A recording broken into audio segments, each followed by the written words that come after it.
काल खूप मोठा निर्णय झालेला आहे। शरद पवार गटाकडून संपूर्ण राष्ट्रवादी आणि चिन्ह जे आहे ते अजित पवार गटाकडे गेलेला आहे। राष्ट्रवादी अजित पवार यांची म्हटली जाते। हा जो निर्णय लागलेला आहे या निर्णयाकडे कसं पाहता? एकतर हा देश पातळीवरती निवडणूक आयोग ही एक स्वतंत्र संस्था आहे, ती स्वायत्तता संस्था आहे। इट इज ऑटोनॉमस कमिशन आहे ते। आणि मला असं वाटतं की त्यांच्याकडं जे 10 हिअरिंग झाले आणि त्या 10 हिअरिंग्समध्ये दोन्ही बाजूकडून जे पुरावे सादर करण्यात आले, कदाचित त्या सगळ्या पुराव्यांचा त्यांनी अभ्यास करून हा निर्णय घेतलेला आहे। आणि माननीय अजित पवारांच्या गटाला राष्ट्रवादीचं नाव आणि जे चिन्ह आहे ते त्यांना दिलं। एक महायुतीतला एक घटक म्हणून मी ह्या निर्णयाचं स्वागत करतो।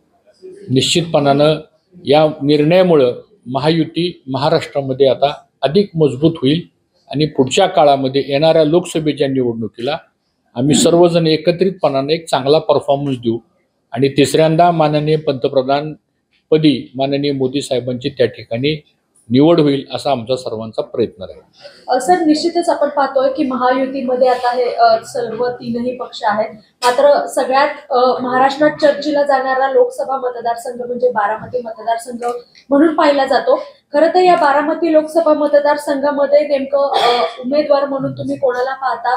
अजितदादांनी जे आहे ते उमेदवारी देण्याचे प्रयत्न जे आहेत ते सुरू केलेले आहेत, कोणाला पाहता उमेदवार म्हणून? असं आहे की लोकसभेच्या संदर्भातले निर्णय सगळे हे राष्ट्रीय स्तरावरती होतात आणि महायुती असल्यामुळं महाराष्ट्रातले 48 जागा जे आहेत त्या 48 जागा एकनाथ शिंदे साहेबांना कोणत्या जागा द्यायच्या, अजित पवारांना कोणत्या जागा द्यायच्या, भारतीय जनता पक्षाला कोणत्या जागा द्यायच्या, या संदर्भातला निर्णय मला असं वाटतं ही 3 नेतेमंडळी राज्यातले आणि राष्ट्रीय स्तरावरची नेतेमंडळी एकत्र बसून ठरवतील।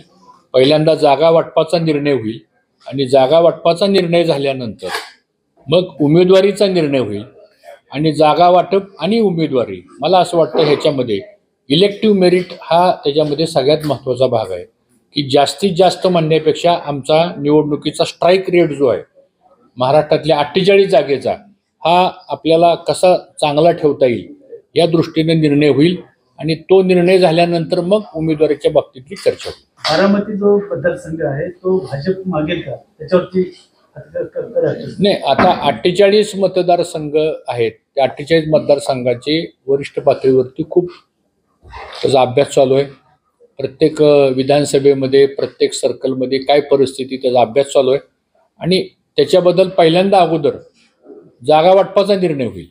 आता आमचे वरिष्ठ नेते ठरवतील ही जागा कुणाला द्यायची आणि तिथं विनिंग कोण आहे आणि आपल्याला महायुतीचे उमेदवार जास्तीत जास्त कसे निवडून येतील हे वरिष्ठ ठरवतील। मला असं वाटतं पहिल्यांदा जागा वाटपाचा निर्णय होऊ द्या आणि तो झाल्यानंतर मग पुढच्या गोष्टी होतील। सर, विधानसभा निवडणुका ज्या आहेत त्या तीनही महायुतीतले पक्ष स्वबळावरती लढवतील असं चित्र होतं, मात्र काल जो निर्णय लागला त्याच्यानंतर हे तीनही पक्ष जे आहेत ते महायुतीमध्येच लढवतील असं देखील चित्र आहे। त्यामधलाच एक भाग म्हणजे इंदापूर विधानसभा देखील आहे, तर या ठिकाणी उमेदवारीसाठी तुम्ही हक्क दाखवणार की ही जागा सोडणार? आता सध्या तर पहिल्यांदा लोकसभेच्या निवडणुकीची चर्चा आहे, लोकसभा झाल्यानंतर विधानसभा आहे।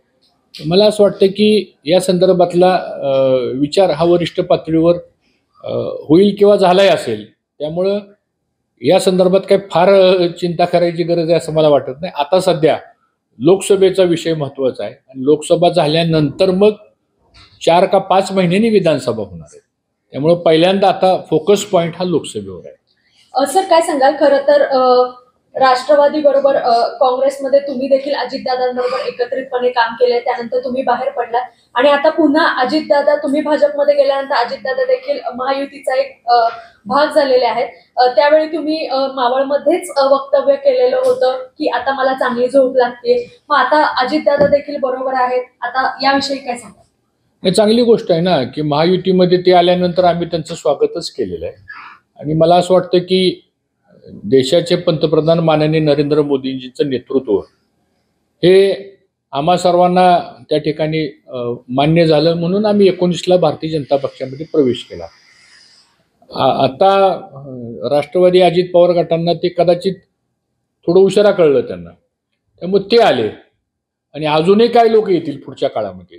जे जे कोणी महायुतीमध्ये येतील किंवा ज्यांना ज्यांना कोणाला इकडे यायचं असेल तर या संदर्भामध्ये स्वागतच आहे. आणि त्यामुळे तशी कुठली अडचण माझ्या बाबतीतही नाही आणि महायुतीच्या बाबतीत पण नाही. तुम्हाला शांत झोप येते आता? मला कायमच झोप चांगली येते. धन्यवाद. आणि माझ्या झोपीची आपण फार काळजी करता त्याबद्दल आपल्याला आभार मानतो.